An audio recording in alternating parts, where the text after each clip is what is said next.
Hi, Tale Recap Plus here. Today I will explain to you an interesting biography, comedy, drama film from 2011, titled The Untouchables. Spoilers ahead. Watch out and take care. Late at night in Paris, Driss is taking Philippe, his boss, around the city. When Driss gets tired of waiting in traffic, he bets €100 that he can lose them. After driving under a bridge, the police surprise them from both sides and catch them. Even so, Driss doesn't seem too worried. He bets €200 that he can find them and escort this time. When the police make him get out of the car, he acts out, acting angry, and tells them that Philippe can't move and that he was taking him to the hospital. The police can see this for sure when they find the wheelchair in the truck and see Philippe shaking, which is also an act. The police let Driss off the hook for going over the speed limit because it's an emergency and offer to walk him to the hospital. To celebrate his win, Driss plays September by Earth, Wind, and Fire. When they get to their destination, he and Philippe share a smoke as soon as the police leave, and drives them away before the hospital workers can find them. This friendship started a long time ago. Philippe and his helper Magali are interviewing people to find a new caretaker for him. The interviews aren't going well, though, because everyone gives very standard or awkward answers to the questions asked. They are surprised, though, when Driss storms in, not caring that it's not his turn yet. He just wants some papers signed saying they won't hire him so he can get his jobless benefits. Even though he's direct and a little rude, Philippe finds him funny and tells him to come back the next day to sign his papers. Driss goes back to his poor neighborhood home and tries to take a bath while all of his little siblings bother him. They only get it done on time with the help of his bigger and more responsible sister Mina. He looks out the window while they wait for their mom to come home and sees his brother Adama getting out of a strange car. The boy comes into the apartment and says he was at school. He then grabs his bag and leaves, making Driss even more sure that he's up to something. As night falls, his mom shows up. He gives her a Fabergé egg that he stole and tells her he's been on vacation when she asks. He didn't call her for 6 months and then showed up out of the blue like her house was a hotel. She's not happy to see him, though. She kicks him out and tells him not to come back because she's had enough of his lies and needs to take care of other kids. Driss spends the night with some friends from the neighborhood, smoking and eating snacks. The next day, Driss goes back to Philippe's house to get his papers. The maid, Yvonne, greets him and shows him around. She also tells him about Philippe's daily life and shows him the room he will get for himself, which has its own bathroom. Before being dragged to see Philippe, Driss can't help but stare at the bathtub. Philippe gives him the signed paper and a job chance. Philippe bets Driss that he won't last 2 weeks if he takes the 1-month trial. Driss is shown how to take care of Philippe after he brings his things to his room. He needs to learn how to keep his legs active, take him to the bathroom, and help him put on and take off his clothes. Driss finds out that he has to put Philippe in high heels and clean his behind after he goes to the bathroom. It's awkward, but he has to do them because they're part of his job, no matter how much he moans and says he won't. Later that night, he's having a snack on the roof when Philippe's daughter Eliza and her boyfriend Baston come up and want to make out in private. He tells them to leave because he won't share his beer with them. Driss quickly gets used to Philippe's daily routine, even though he does make some mistakes at first that he learns from, like giving Philippe the phone instead of putting it on his ear or forgetting the baby monitor while taking a bath. Besides that, he learns how to sort his mail into different folders. He opens most of the letters for Philippe, but there are some secret ones that he can't see. He tries over and over to hit on Magali but fails, and he sometimes calls girls to join him in bed. Though, Philip is being driven around by Driss today, but he won't put him in the back of a van like a load, so he takes him in one of the nice cars that doesn't get used very often. A neighbor parks at their front door. As soon as Driss sees the guy, grabs him by the front of his shirt. and threatens to move the car until he does. When they get to the museum, Felipe wants to buy a piece of art, but Driss doesn't think it's worth the money because it's just a red spot on the painting. After that, Felipe talks to a family member who tells him that Driss is being watched closely because he is dangerous. He also found out that he has a criminal record. But Felipe doesn't care. As he tries to fall asleep, he hears some strange sounds coming from the baby monitor. Felipe is having trouble breathing, so he goes to his room and calms him down with words of comfort and a wet cloth to wipe his face. Felipe finally falls asleep, but he wakes up soon after saying he needs air. Driss doesn't think twice this time. He quickly puts Felipe in the wheelchair, wraps him in blankets, and takes him for a walk by the river. Philip hasn't seen Paris at night in a long time. As they look at the girls going by, Felipe admits that he can't please a woman because of his situation. However, getting his ears massaged gives him some pleasure because they are sensitive spots.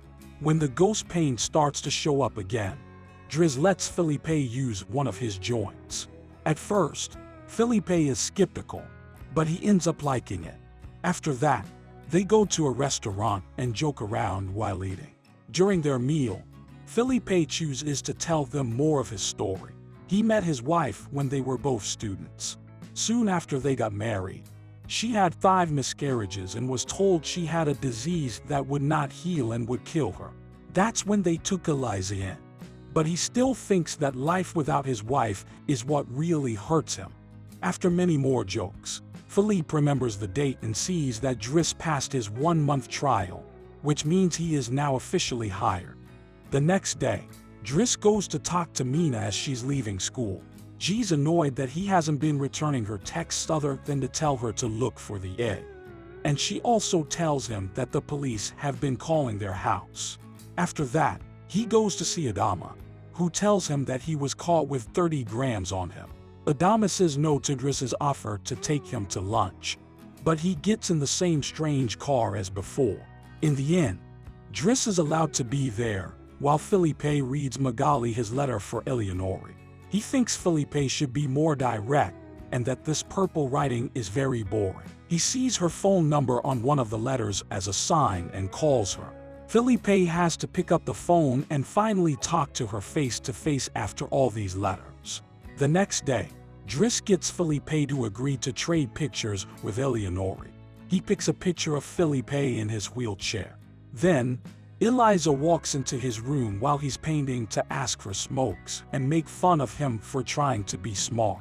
He throws her out because he is mad, and then goes to see Felipe, who is asking Yvonne to change the picture to one of him when he wasn't paralyzed. She hides the picture in the escort file just as Driss walks in and complains about Eliza. The bond between Felipe and Driss keeps growing as the days go by.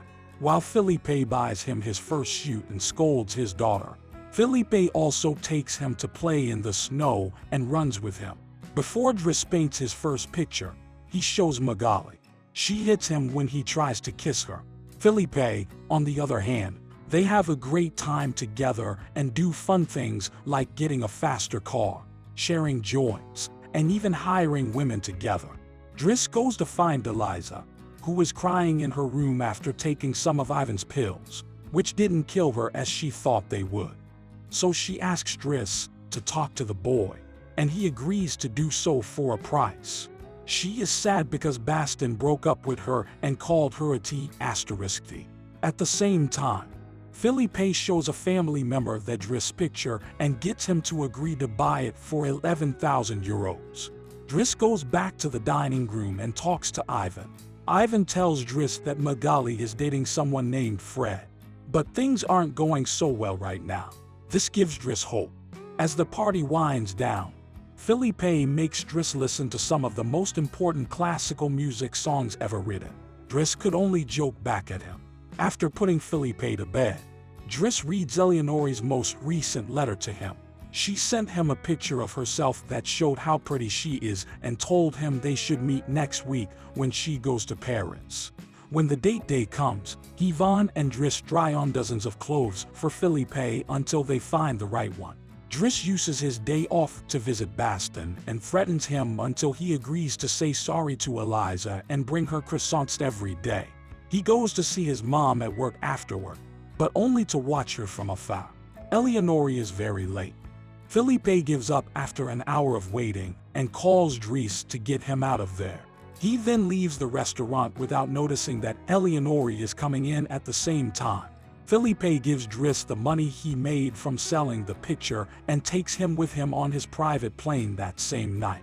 When they get to the country the next morning, Felipe decides to go flying and brings Driss along with him. While Driss doesn't want anything to do with it, he ends up enjoying the experience after being scared at first. When they get back home, Adama is waiting for Driss. When he sees the scars on Driss's face, he gets in trouble. Felipe, on the other hand, is not yet tired. He makes Driss look at a picture with him and then asks about his family. Driss doesn't want to talk about it at first, but in the end he does. Adama is not really his brother, and his parents are not really his parents. They are his aunt and uncle. Felipe tells DRIs that Adama needs to be more disciplined. He fires DRIs so he can be with his family, since he can't spend his whole life taking care of an old guy. The next morning, Driss packs his bags and gets ready to leave after Baston brings his daily croissant and does his hair better. Magali comes to say goodbye, and when Driss tries to hit on her one last time, Magali introduces him to his boyfriend Fred, which is short for Frederick. Driss gives up right there because Magali isn't interested in guys. Yvonne gets the baby monitor back from him as he leaves the house. She gives him back the escort file he had started. Driss gets rid of the file but saves the picture for himself. After a few hours, the boys go back to the house and pick up their mother at the train station. It's Philippe's first dinner with his new guardian, so Philippe skips dinner with them without even taking a bite. Driss goes back to his old life as the days go by. Once more, he hangs out with his old friends and tells the guys in the strange car not to worry Adama. Even though he doesn't have enough experience for the job, he somehow manages to get it by calling himself realistic and using everything he learned about art while working for Felipe. He gets a job as a driver because of this. The new sitter still makes Felipe angry, and he is always cranky. Yvonne calls Driss and asks him to come over one night because he won't let anyone in the house help him with his pain. That's how things started out. The police were chasing them and then took them to the hospital. After that little adventure, Driss drives Felipe to the coast, and the sight of the sea helps Felipe calm down. Sometime later, Driss takes care of Felipe's growing beard before taking him to a restaurant for lunch. But he doesn't stay, because someone else will be making Felipe company today. Driss wishes him luck and finally gives him back his egg before leaving. And Felipe starts worrying about being alone until he sees who his date is, Eleonore, who is pleased to see him and doesn't mind the chair at all. He is the real Count Felipe Pozzo di Borgone. Dry's real name is Abdel Yasmin Saloon.